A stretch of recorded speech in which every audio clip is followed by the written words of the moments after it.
আজকের দুনিয়াতে নারীবাদ নামে, নারীর সম্মানের নামে পশ্চিমারা যে রেসিপি নিয়ে আসছে, পৃথিবীর ইতিহাসে নারীর প্রতি জুলুম এই মাত্রায় হয় নাই, পৃথিবীর ইতিহাসে কোনোদিন হয় নাই। যদি নারীর প্রতি ট্রুলি সম্মান পশ্চিমারা দেখাইতে চাইতো, তাহলে নারী ঐতিহাসিকভাবে যেটাতে ভালো, তাহলে সেটাতে তারা ব্র্যান্ডিং করতো। তাহলে সবচেয়ে বেশি বড় লোকের পুরস্কার দেওয়া হয়, সবচেয়ে ভালো মাকে তো পুরস্কার দেওয়া হয় না, সেটার ব্র্যান্ডিং করা হয় না। সবচেয়ে বেশি যে ভালো ঘরকন্যা করে তার পুরস্কার দেওয়া হয় না। সবচেয়ে বেশি ভালো যে বাচ্চাকে পালন করে এটাকে পুরস্কার দেওয়া হয় না, এটাকে হাইলাইট করা হয় না। হাইলাইট করা হয় শুধুকে টাকাকে বেশি কামাইলো।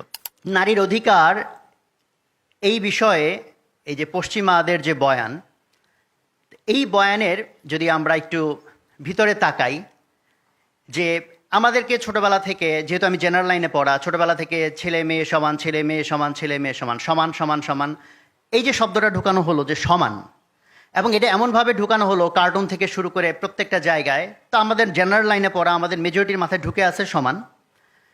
পরে গিয়ে আমরা যখন ইসলামের দিকে তাকাই বা ইসলামকে বোঝার চেষ্টা করি, আমরা এই সমান শব্দটার উল্লেখ এখানে পাই না, আমরা ন্যায্যতার কথাটা পাই। এখানে খুব প্রাসঙ্গিকভাবে ইনসাফ শব্দটা খুবই প্রাসঙ্গিক। সেই জায়গা থেকে সমতা নাকি ন্যায্যতা, এই জায়গা থেকে একটা বড় রকম গন্ডগোলের মধ্যে আমরা পড়ে গেছি, যে সমতা নিয়ে কথা বলবো নাকি আমরা ন্যায্যতা নিয়ে কথা বলবো। তো একটা সিম্পল জিনিস হচ্ছে যে কিছু প্রশ্ন, ইভল কোশ্চেন, ঝামেলা তৈরি করার জন্য তৈরি করা যায়। যেমন আমি যদি জিজ্ঞেস করি হার্ট আর ব্রেইন এই দুটা কি সমান নাকি কোনো একটা ছোট কোনো একটা বড়, এই ঝগড়া যদি লাগানো হয়, এই ঝগড়াটা একটা ক্ষতিকারক ঝগড়া। কারণ হার্ট আর ব্রেইন মিলে যদি ঝগড়া করে এবং কোনো একভাবে যদি কোনো একটা জিতে যায়, ধরো হার্ট জিতে গেল, তাহলে এইটাই যদি প্রপাগান্ডা করা হয় হার্ট হচ্ছে বেশি ভালো, তাহলে ব্রেইনগুলো মনে করবে আমার ব্রেন হয়ে দরকারটা কি, আমি হার্ট হয়ে যাই। তো বডির মধ্যে দুইটা হার্ট একটাও ব্রেন নাই, তাতে কি আমাদের চলবে কিনা, বা ভাইস ভার্সা বা উল্টাভাবে। একইভাবে একটা তালা বা একটা চাবি, ঝগড়া লাগাই দিলাম, তালা বেশি ভালো না চাবি বেশি ভালো। বা এই প্রশ্নটাই একটা দুষ্ট প্রশ্ন, যে কোনটা বেশি ভালো। কারণ যে দুইটা জিনিস সম্পূরক, তখন যদি সেটা সমান নাকি কোনটা বড় কোনটা ছোট, এই প্রশ্নটা ইভেন করা হয়, এই প্রশ্নটা একটা দুষ্ট প্রশ্ন। কারণ যদি তালা আর চাবির ভিতরে বিতর্ক করে জিতেও যায় কেউ একটা গ্রুপ যে তালা বেশি ভালো, তাহলে সব চাবিরা তালা হইতে চাইবে, তাহলে কোনো চাবি নাই সব তালা, তাতে কোনো ফায়দা আছে কিনা। অথবা জিতে গেল চাবি ভালো, তাহলে সবাই চাবি হয়ে গেল, তালারাও সব চাবি হয়ে গেল, তাহলে কোনো ফায়দা আছে কিনা। তো আমাদের বর্তমান সিচুয়েশনে এটাই একটা ইস্যু হয়ে দাঁড়িয়েছে নারী পুরুষ ইস্যুতে। নারী বেশি ভালো না নারী বেশি, পুরুষ বেশি ভালো নাকি সমান, এই প্রশ্নটাই একটা সমস্যাপূর্ণ প্রশ্ন। বিকজ আল্লাহ তাআলা নারী আর পুরুষকে ভিন্ন করে বানাইছেন, সম্পূরক হিসেবে বানাইছেন। এখন এই যে তালারা চাবি হইতে চাইবে নাকি চাবিরা তালা হইতে চাইবে, এইটা কিসের উপর নির্ভর করে? এটা নির্ভর করে বায়াস কিভাবে তৈরি করা হয়, পক্ষপাত কিভাবে তৈরি করা হয়। কারণ প্রত্যেকটা ভালো মন্দ বিচারের আগে তার পেছনে কাজ করে আমাদের, যে তার পেছনে আমাদের জাজমেন্ট করার ক্রাইটেরিয়া কি। তো আমরা যদি ধরা যাক যে তালা আর চাবি নিয়ে বিতর্ক লাগাবো, আমি এটা প্ল্যান করে রাখলাম, এবং আমি তার আগে সমাজের ভিতরে একটা ধারণা তৈরি করলাম, পক্ষপাত তৈরি করলাম, যে যে জিনিস যত বড় সেই জিনিস তত ভালো। তো এরকম ধারণা তৈরি করা কঠিন কিছু না। ইনকাম বড় হইলে ভালো, ঘর বড় হইলে ভালো, তাই না, মাঠ বড় হইলে ভালো, এরকম যদি কয়েকটা উদাহরণ দেওয়া হয় এবং তার পেছনে উদাহরণগুলো যদি বারবার বারবার বলা হয়, তাহলে একটা পক্ষপাত তৈরি হবে। এই পক্ষপাত তৈরি করার পর আমি যদি লোকজনকে জিজ্ঞেস করি তালা বেশি ভালো না চাবি বেশি ভালো, তখন তার উত্তর দিবে তালা বেশি ভালো। কেন? তার ভিতরে আমি অলরেডি পক্ষপাত তৈরি করছি, যেটা বড় সেটা হচ্ছে ভালো। তাহলে দেখবে তালা আর চাবির মধ্যে তালা হচ্ছে বড়, এই তালা হচ্ছে ভালো। আবার যদি আমি পক্ষপাতটা তৈরি করি যে যা কিছু ছোট তা হলো ভালো, এরকম উদাহরণ হিসেবে বলা যায় ট্যাবলেট যদি ছোট হয় ভালো, মাইক্রোচিপ ছোট হলে ভালো, মোবাইল ছোট হলে ভালো। এইটাও তৈরি করা সম্ভব, ডিপেন্ড করে আমি মিডিয়া ইউজ করে কোন বায়াসিংটা তৈরি করতেছি। ফলে আমি যদি এই বায়াস তৈরি করি যে ছোট হলে ভালো, তাহলে তালা ভালো না চাবি ভালো, এই বিতর্কের ভিতরে মেজরিটি মানুষ কোন পক্ষে চলে আসবে, চাবি বেশি ভালো। কারণ এটা পক্ষপাত তৈরি করার বিষয়। ফলে আজকের দুনিয়াতে নারীবাদ নামে, নারীর সম্মানের নামে পশ্চিমারা যে রেসিপি নিয়ে আসছে, পৃথিবীর ইতিহাসে নারীর প্রতি জুলুম এই মাত্রায় হয় নাই, পৃথিবীর ইতিহাসে কোনোদিন হয় নাই। কেন হয় নাই? কারণ এখন যখন সারা পৃথিবীতে আমরা ট্রেন্ড দেখতেছি, ঐতিহাসিকভাবে পুরুষরা যেগুলোতে ভালো, অর্থোপার্জন, তারপর আপনি বলেন যুদ্ধ বিগ্রহ, শারীরিক পরিশ্রম, যে কোনো ইন্টেন্স সিচুয়েশন, এটা পুরুষরা ঐতিহাসিকভাবে ভালো। আল্লাহ তাআলা পুরুষকে এইভাবে তৈরি করেছেন। আর যা কিছু সফিস্টিকেটেড, সফট, সাটল, মানে মানবিক বা খুবই পেলব, এই জাতীয় জিনিসে আল্লাহ তাআলা নারীকে ঐতিহাসিকভাবে তাকে সেই সক্ষমতা দিয়েছেন এবং ঐতিহাসিকভাবে নারী সেটাতে ভালো।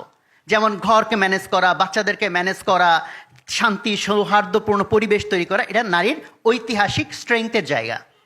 এখন সারা পৃথিবীর পুঁজিবাদ এসে বায়াস তৈরি করলো যে সারা পৃথিবীর মধ্যে অন্য কোনো কিছুর তেমন কোনো দাম নাই, খালি দাম হচ্ছে টাকা কামানো, যে যত বেশি টাকা কামাবে সেটা হচ্ছে ভালো, ইনকাম করাটা ভালো, টাকা উপার্জন ভালো। পুঁজিবাদের কোর কনসেপ্ট যখন এই বায়াস তৈরি হয়ে গেল যে টাকা কামানোটাই হলো আলটিমেট জিনিস, যার প্রমাণ হচ্ছে এরকম যে আমরা যখন একজন আরেকজনের সাথে কথা বলি, ভাই নাম কি, আপনার পরিচয় কি, তারপরে জিজ্ঞেস করি ভাই আপনি কি করেন, আপনি কি করেন, এটার উত্তরে আমি বলতে পারি আমি ভাত খাই, আমি ঘুমাই। বলতে না না ভাই আপনি আসলে কি করেন, এটাতে আমরা কি বুঝতে চাই, সে কিভাবে টাকা কামায়।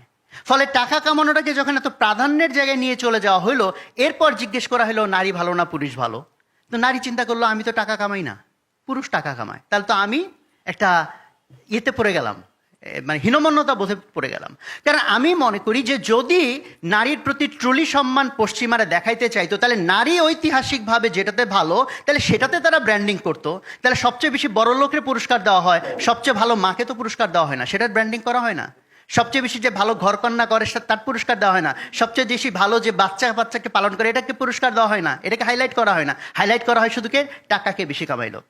কাজে দুইটাই সমাজে দরকার, বাট আমি বায়াস তৈরি করছি কোনটার দিকে, যে টাকাকে কামাই। ফলে এখন নারীর মধ্যে হীনমন্যতা বোধ তৈরি হয়ে যাচ্ছে, আমি তো টাকা কামাই না। ফলে যদি পশ্চিমা বিশ্ব ট্রুলি নারীকে সম্মান করতে চাইতো, তাহলে নারী ঐতিহাসিকভাবে যেগুলোতে ভালো তাহলে সেটাকে তারা ব্র্যান্ডিং করতো।